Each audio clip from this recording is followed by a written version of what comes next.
Am I the a-hole for not wanting to give my husband's ex-wife more money? I, 33 female, and my husband, 36 male, have been together for 3 years, recently married this past year, and we have a 1-year-old child together. My husband has 2 kids from a previous marriage, Zara, 16 female, and Sam, 18 male. My husband is a disabled veteran, and his child support is based on his government compensation, Social Security. Social Security determines the amount of child support his ex-wife receives per child, and her child support payments dropped in half when our son turned 18 and dropped out of high school. We had no issues with his ex-wife until we married, and now his ex-wife wants more money because my income is significantly more than my husband's. His ex-wife also wants compensation for their 18 male who lives at home with her. We told our son Sam that he could live with us as long as he promised to work on his GED, but he refused. I currently pay for Zara's cell phone and car insurance. So am I the a-hole for not offering more money for child support? Just want to add, ex-wife worked at CVS as a pharmacy tech for years. When I married my husband, she quit her job and started part-timing as a waitress. Ex-wife and the kids live with the grandparents, and we see the kids maybe once a month due to both kids having jobs. Ex-wife does not want to go to court because she is still paying on lawyers' fees from her second marriage and custody battle, so she wants us to come to an agreement to give her more money. Now for the top comments. Not the a-hole. Take her to court. She gave up a better paying job to be a waitress and is trying to leech off you and your husband and expects you to pay for a legal adult kid who has made a bad choice of not continuing or even finishing his education? Woof. We recently found out that Zara is missing school, and the ex-wife texted my husband that she will have our daughter drop out of school before being taken to court by the school for failure to go to school/truancy. Our daughter drives to school, and her mom works evenings, so she's at home when our daughter is missing school. Seems like the husband needs to get CPS and law enforcement involved. Your income has nothing to do with his child support. Not the a-hole. Just need to be careful about the possibility of imputed income, depending on where you live. True, I live in Netherlands, and the income of the new partner may mean that you have to pay more alimony here, because from that moment on, you can share living costs with someone, which increases your financial capacity. Not the a-hole. She shouldn't have left her better paying job to wait tables. Her financial situation is not your problem. Furthermore, she knows what she is asking is too ridiculous to take to court and is hoping you'll take pity on her. It's what it looks like. I hope your husband is in agreement with you. Joint finances or not, it would be coming from money you earned. And the layabout son needs to do something to better his life as well. Yeah, we are getting mixed opinions from my husband's family if we should give more money or not. My husband agrees with me. Anytime our older kids need clothes or shoes, we pay for them. We give the kids gas money. We've also helped with their car repairs. So we don't understand her logic for us giving her more money a month just because. We told the ex-wife that both kids could live with us if the financial strain was too much, and she adamantly refused. I also want to add that his ex-wife has claimed both kids on her taxes since their divorce 10 years ago. So, if both kids lived with us, she wouldn't receive child support or tax credits. Next story. Am I the a-hole for refusing to share my lottery winnings with my boyfriend's nephews? Children in our country sometimes sell stuff for their schools to fund school trips, etc. I think many countries do that, so I don't need to explain more. Usually, it's around big holidays, etc., and we have a Christmas lottery, something many schools sell. My boyfriend and I have been together for 13 years, and we are happily child-free. We have good incomes and comfortable living. My boyfriend's sister and her husband also have good incomes and comfortable living. But I feel sometimes that she always tries to hint that we make more than we spend because we don't have children. Excellent deduction. And that maybe we should give more presents and stuff to her 2 sons. I don't agree. I put around 30 to 60 euros on a present. And whether it's good or bad, I don't care. I come from money as my parents had good jobs, but we learned from young age that is never the value of the present. Yet I had the happiest upbringing.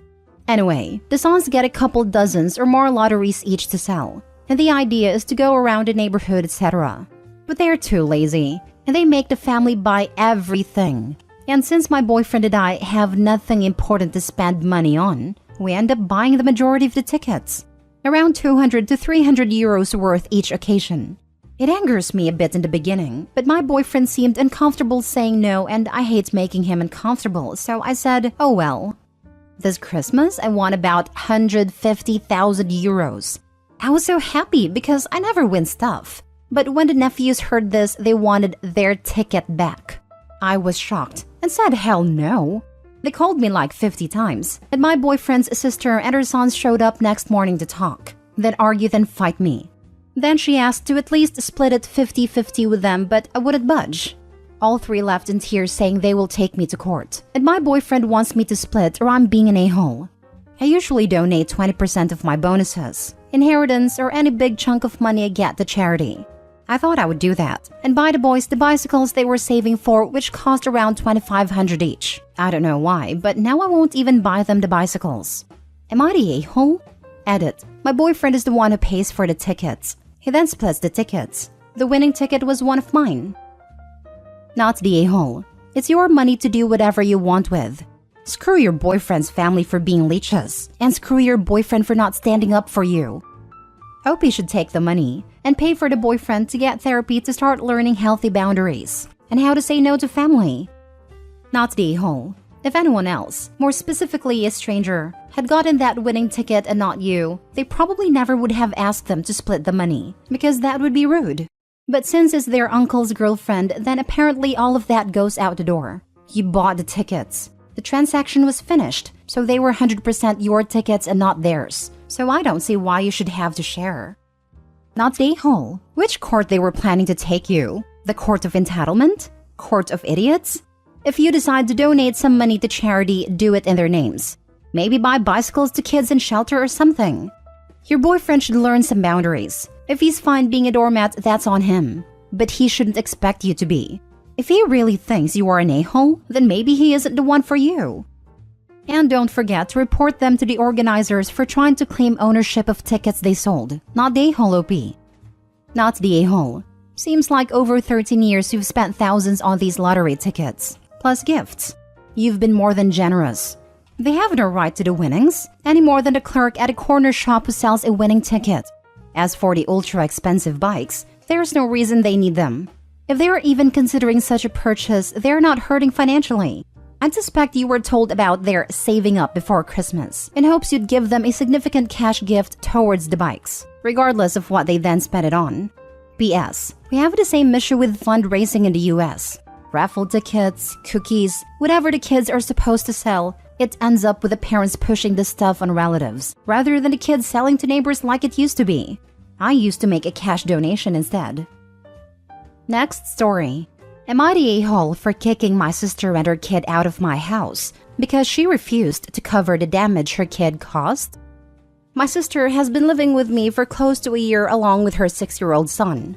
She recently became homeless after what I'm gonna be nice and just call a series of bad choices. And since no one else would take her or her kid in, I decided to let them live with me until she can get back on her feet. Now, I'm a reasonable person, and I only have a few rules. Mainly, don't touch my things. Just respect my personal space and you're golden. That's not an unreasonable rule, right? Well, unfortunately, my sister just refuses to discipline her kid. Every day, it's just constant tantrums and fits. At any attempt I make to set him straight, gets my sister up in arms about how he can't help it. But I try my best to bear with it, because I know these two have literally nowhere else to go. Recently as well, I finally built my own gaming PC after months of work and thousands of dollars spent, and I was beyond thrilled it came out so well. Of course, I immediately told my nephew not to touch it, and that he is under no circumstances allowed near it. He just about break everything else, so I don't think I'm being harsh here in saying I don't want him near it. I tell my sister as well to keep him away from it, but she just says I shouldn't bully him. Cut to a few days ago, and he's throwing yet another tantrum because he wants to play Minecraft on my PC. I of course tell him no, but my sister is getting on my case about how it's not fair I get to be the only one to play it. I don't have time to deal with this. I need to run errands, but I'm hoping in vain that my sister can control him for once. The actual area with my PC set up is an open room with no door. Think an office space but with figurines and such, so it's not like I can lock it off like I could do my room.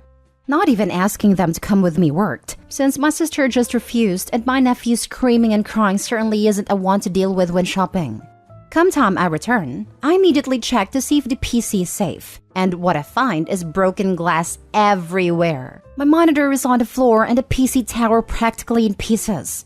I'm beyond fuming now, and confronts my sister about what happened.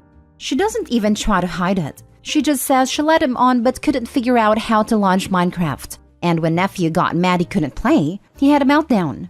I of course demand she cover the costs to replace/repair. But she says it's my fault for not letting him play, and that she doesn't owe me anything.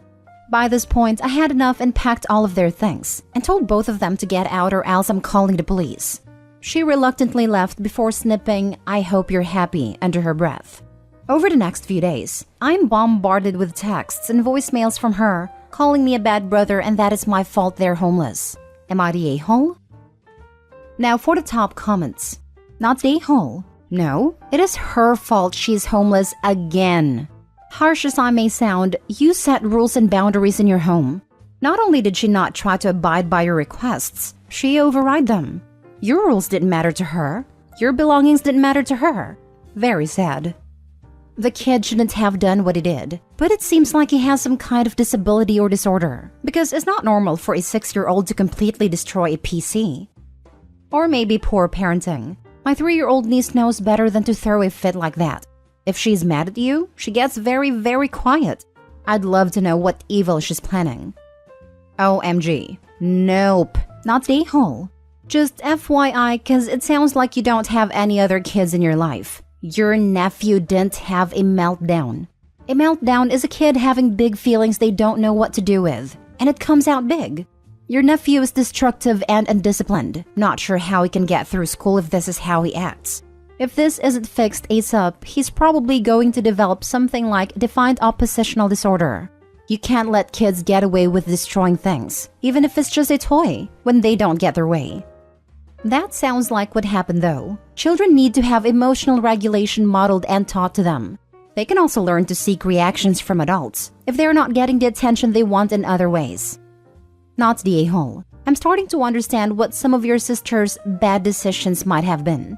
The rules you set up were completely reasonable, especially since you were letting her stay there as a favor. One of the most basic things she could do is keep her kid under control.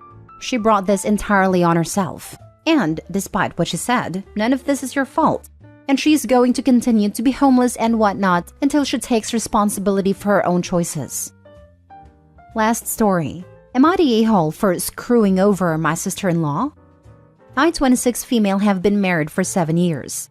My husband and I were young when we got together, and as a result, I became like another kid to his parents. But that's a story for just now. Anyways, I never thought of his sister, 27 female, as anything less than my own. So when she had her kid, 2 male, I was excited.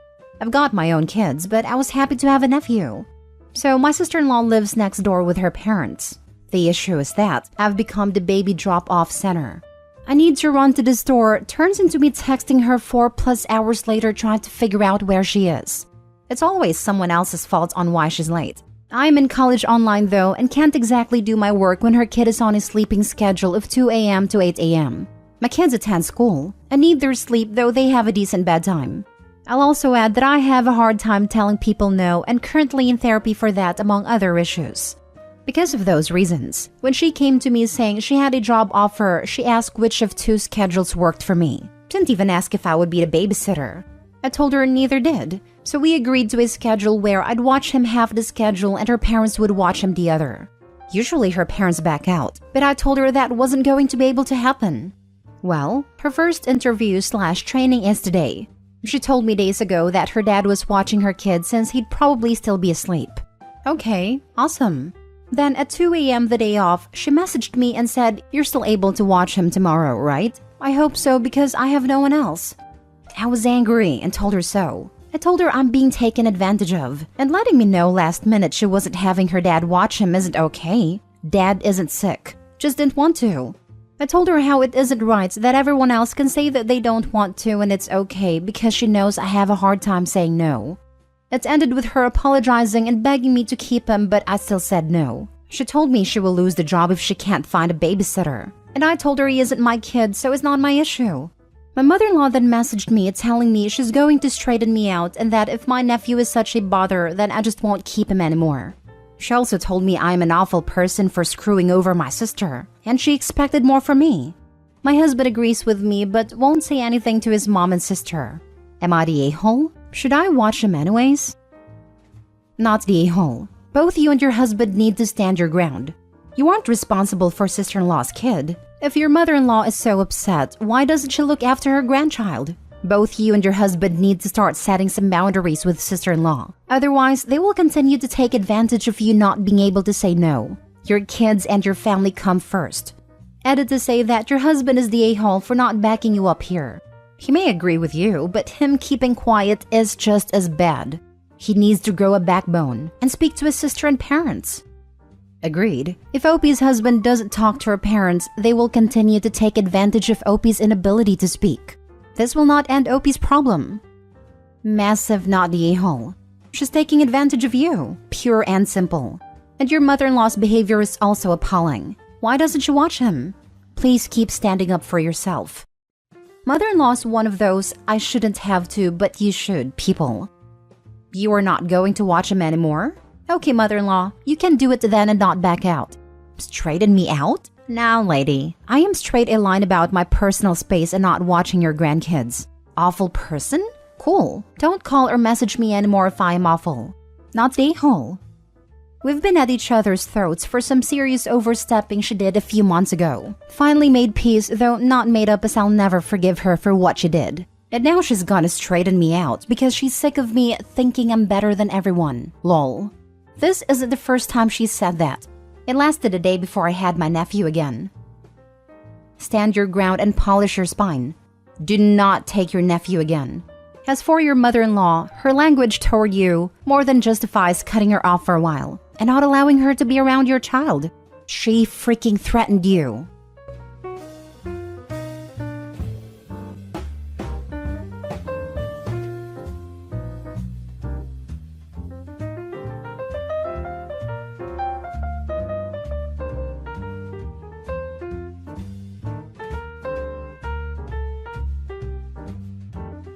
Update. Ex-friend 34 female asked me 35 male about our relationship over 10 years ago.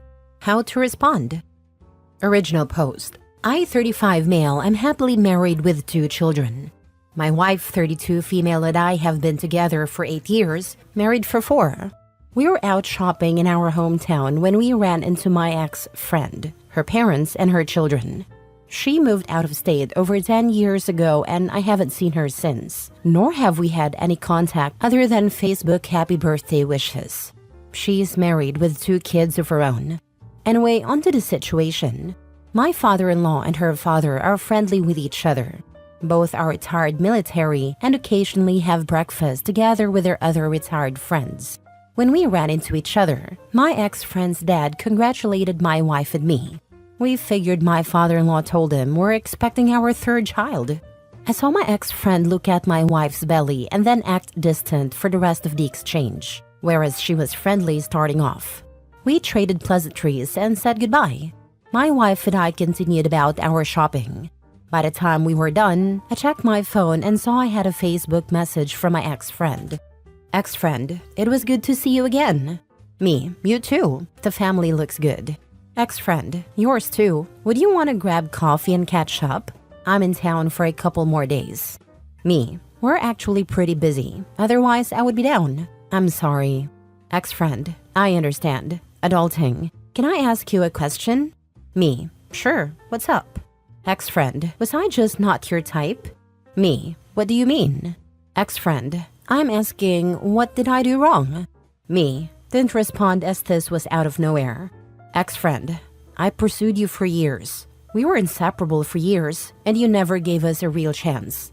I loved you. Our families loved us. Our friends loved us together. You just never committed all the way to us. You wouldn't even have sex with me, and I need to know why. Was I not good enough? Could you not see yourself married to me and having a family together? I didn't respond and show the messages to my wife. She knows of this girl and my reasoning for her and I growing apart, mostly because we see her family everywhere and she asked. My wife told me to be honest with her, but I'm not sure if that's right. It feels mean. I'm going to give my POV on our friendship. and I'm hoping I can get some advice on where to go from here. Basically, she and I met through friends in high school. I was very interested, but she was dating someone at a time. She ended up asking me out a month or so later, and we went on dates and kissed a few times, though we never had a conversation about being official. Hence me calling her friend and not girlfriend. One night, while riding in a car, her who I thought was ex-boyfriend called her and asked when she'd be over.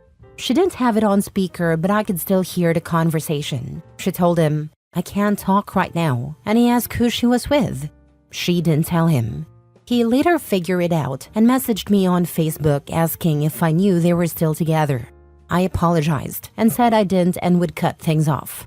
I called her and she started crying, saying she didn't have the courage to tell me they were still together, but she liked me so much and was going to break up with him. I cut her off anyway. Fast forward a few more months and she reached out, and we went through the same motions. Her wanting to be with me, but always having another guy messaging her that I would catch out of the corner of my eye. This lasted, embarrassingly, for years. Throughout college in our early 20s, it was always the same. She'd reach out, we'd reconnect, and things would begin getting serious again. And check her social media and see she had just broken up with someone. We even went on vacation to the mountains together for a weekend, and the same thing, she had literally just been there a month ago with her ex. The trip with me was her idea. The worst part is, both our families really did love us together. My parents were never rude to my girlfriends, but would ask me how ex-friend is doing these days. Or snide remarks about how her parents missed me. Heck, even my now father-in-law at one point mentioned that ex's dad brought up how he'd really thought I'd be his son one day. I confided in my friends years ago that I was always just a rebound or backup plan, and that's why I could never commit or get more physical with her. They told me to just sleep with her when she came calling and not pursue anything more. The problem was I wanted more but felt used. Anyways, every time we would plan things out where sex was more than likely on the table, I'd see a guy message her or I'd see a post on social media, and it just killed my enthusiasm. When I say that, I mean literally. It crushed my confidence every single time. One of my best friends told me I didn't have to pay attention to all that and could have just had my fun with her. Didn't mean I had to chase a relationship with her, knowing I was always a rebound. That felt crappy to me. I had other girlfriends here and there, but I wanted this girl. We just clicked, you know? But it's like some sort of damn mystical being was showing me a sign every single time things were going to progress in our relationship. I just didn't want her to be getting over someone else or having someone on the back burner when we'd reconnect. Maybe that's my own insecurity, but I know how I felt, and it didn't feel good. So I slowly distanced myself. After a short amount of time passed, I met my wife. She met her husband, and our lives move on, with little to no contact until the other day. I haven't responded to the message, and it's been 2 days. I was thinking of just lying and saying it's not her fault or just not responding. But my wife is insisting I tell her the whole thing. I know this is a word wall, but I'm honestly conflicted. I told my wife I was going to ask others for their opinion, and I'm considering the internet as my others. Now for the top advice before reading the update. OP, she's doing exactly the same thing she always did with you. I would bet all the cash in my wallet that if you were able to look into her life, her marriage is crumbling, or her husband isn't paying enough attention to her. You're the great white whale that got away, and she's trying to test the waters to see if you're down to do the same old song and dance. Now, it's even more of a challenge since you have a happy family and marriage. Don't engage with her. This sounds exactly like the same cycle you described from your young adulthood. She all but admitted to him she's down for anything. Why shoot her shot like that if she's happily married? Or it could be that she's just a cheater. My worry is that, despite it being pretty transparent why things never went anywhere, she's still framing it as if it's some mystery or she wasn't good enough or whatever a decade later. This isn't about closure. This is just her being insecure. And realistically, that was probably always it. Leading on multiple guys at all times? That's what people who live for validation and a sense of control do. She was never able to earnestly pursue you. She had to have other things going on. And the fact that she can't admit that is a big all red flag in my eyes. I don't think it is worth getting dragged into her games again. You know how after every breakup she'd limp over to you for a sprinkle of good vibes and a distraction? This is still that, just in a different form. This is still coming back to you for that validation. And if you are honest with her, what even comes of that? She just acts more sad that she messed it up, and suddenly you start seeing her coincidentally everywhere as she slowly tries to win you back or whatever. This was already a pretty gross play as is. So in my eyes, you ought to just deflect. A never really worked out. It is what it is. We both met people and that was obviously for the best. Don't take it personally. I hope with that you have some closure, as I won't be talking about it further. I've told friends exactly that. We just weren't compatible, which they find hard to believe since we shared so many interests, hobbies, pet peeves, etc. I will add that I was always the one to pull away whenever I saw the aforementioned signs, nor did she try to establish a relationship with me when I was seeing other people. Other than the first interaction with her high school boyfriend, she's always been single when reconnecting. Maybe freshly single, but single nonetheless. So I can't call her disrespectful. Maybe she had other parties interested in her as well, but she didn't know my situation until we reconnected again. Who knows? All I know is it was at least 3 times we started seeing each other again, and I'd see a man's name come up in a text, and she'd get a huge smile on her face. That was more than enough for me to start distancing myself again. Now for the update. Thank you everyone for the responses. I decided to listen to the majority and responded to ex-friend Amy. The response was well received, and we chatted the rest of the week and met up on the weekend before Easter. The short of it is, we're both leaving our partners. Amy and I are gonna try this relationship again now that we've completely opened up to each other about our true feelings. Thank you all for the encouragement to do this. Couldn't have done it without you. April Fools, I would never. The real update is pretty anticlimactic, unfortunately. I ended up just never responding to Amy. It had already been 5 days by the time I read through every response and decided to just let it go. My wife was fine with that, but told me to block her if she messages again. We did a couple of Easter egg hunts with different family members yesterday, including at my father-in-law's. They have a decent-sized property and host quite a few people, so I wasn't surprised to see non-family members. I was, however, surprised when Amy's parents were there with her children. After all the adults scattered and hid the eggs and the kids started their search, Amy's dad came over to chat with me. Nothing out of the ordinary, and we talked for a few minutes. Towards the end, I asked if the kids were staying with them for Easter, and he basically told me Amy and her husband were having some troubles and needed some time alone to sort things out. He didn't go into specifics, so I don't know exactly what troubles are, but congratulations to those of you who called that one. For now, this should conclude the story. If she does happen to reach out again and I feel it's worth letting you all know what it says, then I will. Otherwise, thanks again. I appreciate the update. You were right not to bother responding to her. Someone that incapable of introspection, so much so that she refused to see how problematic and toxic her treatment of you was, hasn't changed, grown, or matured at all. I hope you and your wife have a lovely week, buddy. He knows her better than she knows herself. Woman needs some therapy. OMG, I knew it. I called this on the original post, that she and her husband were having trouble and she was just trying to get same old ego boost, or even more of one, because you are clearly very happily married. Congrats on a baby, by the way, OP. You win the Reddit Gold Star of the Month for handling this like a hero. You're an excellent husband, and your wife is an awesome teammate / badass herself. Good job, OP. She clearly just needed some attention, and even though you were married, had moved on and she'd be a homewrecker, she didn't care. Even asking, why didn't you want me? Whoa, after 10 freaking years is obviously fishing for compliments and an ego boost, especially since she was the reason you never worked out. Gah, maddening. You did the right thing 100%.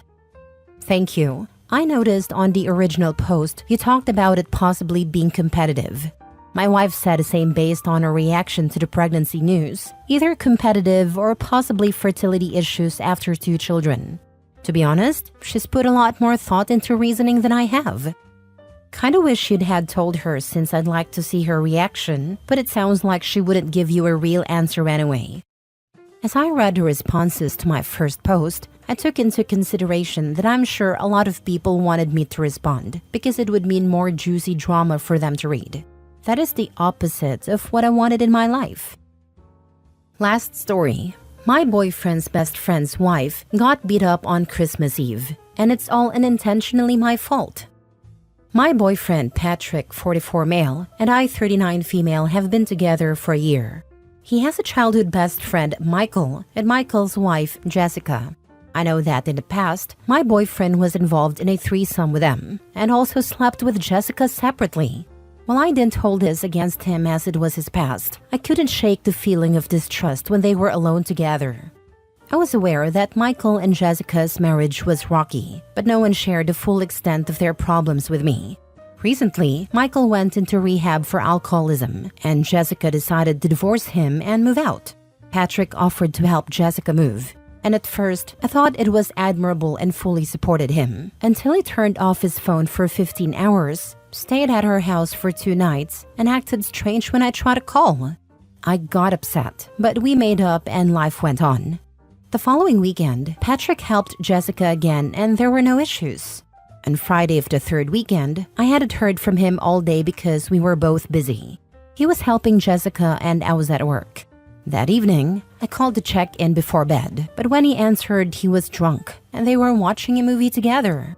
During our brief conversation, I heard Jessica say, "I know that gets you off," followed by silence. I hung up and texted him asking what that was about. He didn't reply or answer my calls. The next day, he told me it was just a joke, but it felt incredibly insensitive, given my concerns about their relationship. I felt disrespected and suspicious. The following night, both Patrick and I were drunk, and we had a massive argument. Jessica got on the phone to try to defuse the situation and admitted she made a comment to provoke me. I spoke to her briefly, calmed down, and went to bed. However, Patrick stayed at her house that night again, making it the 3rd night in a row over 3 consecutive weekends. Feeling hurt and betrayed, I impulsively messaged Michael to tell him what had been going on. Realizing it was a mistake, I unsent the message almost immediately, as I didn't want to involve myself in their issues. This morning, Patrick was furious. Apparently, Michael still received the unsent message notification and had just gotten out of rehab. I reached out to Michael to explain, telling him I was upset over Patrick's behavior and that I'd been crying for days. I also admitted I wasn't sure if my relationship with Patrick was even worth it anymore. Michael replied with, "I can agree with that," and I didn't think much of it at the time. Fast forward to Christmas Eve dinner with my family. I got multiple angry texts and calls from Patrick. When I finally picked up, he was livid. Michael had driven to Jessica's house, assaulted her, and then kidnapped her. Later, he went to Patrick's house and threw Jessica's belongings into his yard. Patrick accused me of ruining Christmas for everyone. I feel absolutely terrible. If I had known Michael would do that, I would never have involved myself. As a survivor of DV, this has been especially gut-wrenching. I never intended for this to happen, and the guilt is eating me alive. After hearing Patrick's side of things, I don't even think he cheated. I've likely destroyed the best relationship I've ever had. But worse, I inadvertently caused a woman to be hurt. Patrick keeps calling me a terrible person, telling me I've ruined his life, Jessica's life, and everyone's holiday. I don't know what to do. I've struggled with alcoholism myself, and after everything that happened this weekend, I was determined to get sober. But on my way home from my mom's, I ended up buying a bottle of liquor. I feel like the worst person in the world. I honestly thought Michael had a right to know what was going on if I were in his position, but I had no idea it would escalate like this. No one ever told me he was abusive. I just wish I could take it all back. Now for the comments. Block all of them. Get sober. Stop dating cheating losers. Get your life together. Your boyfriend was definitely cheating on you. Don't even doubt it. Yeah, He sounds way in the wrong here. Regardless if he wasn't sleeping with her, he was definitely not putting his relationship first in the slightest. Yeah, if I ended up staying the night at my best friend's place, I would be in full communication with my partner, keeping her fully informed about the whole thing. And we've been together over 10 times as long as these people, so there's been a lot of trust built up. This Patrick has not built up this level of trust and then disappeared for a weekend with a woman he had previously slept with. This alone should be a major problem. But then when his bestie commits DV, Patrick decides this is Sophie's fault? Ditch him. Ditch the entire man. You'd have to be so incredibly gullible to believe they're not sleeping in an intimate way at these sleepovers. Move on and cut your losses. You aren't responsible for other people's actions. If Michael had been a reasonable person, then letting him know was the honorable thing to do, as they were not acting without concern. Michael being unreasonable was not in your knowledge, so you couldn't predict what the outcome would be. I don't think Patrick is all that great either. If everything was innocent, then talking to you and making your feelings a priority would have mattered. Good people don't think it's okay to torment their girlfriends for their own amusement.